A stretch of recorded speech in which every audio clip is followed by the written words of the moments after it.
I started out thinking about Hecate, the goddess of thresholds, the one who stands at the crossroads holding a torch in the darkness.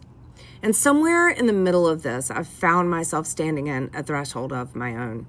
I was fighting with myself, with the voices in my head that say, "Who do you think you are? This magazine model doesn't belong to you. Did you transform it enough?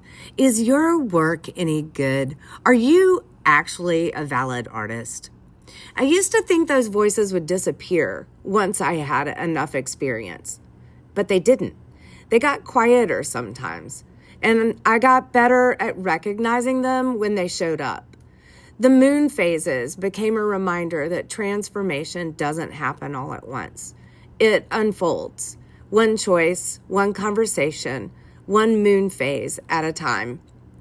I'm not sharing this because I'm looking for external validation. I'm sharing it because we all have moments when we stop believing in what we do.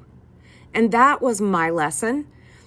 I never felt like I arrived at a fully transformed piece. So this one will live in my oversized stack of journal entries for all of eternity, or perhaps until she calls for me to chop her up into pieces and turn her into something else, because those things happen too. Because that's where Hecate finally started to make sense to me, not as a goddess holding a torch, but as a mirror reflecting back every insecurity, every doubt, and every question I've ever had about being an artist. A threshold is that strange place where this old story doesn't fit anymore, but the new one hasn't arrived yet. Transformation isn't a dramatic leap from one life into another. It's the quiet work of becoming.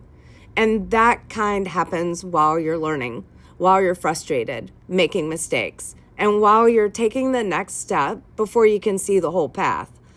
Ultimately, I think Hecate was encouraging me to keep going.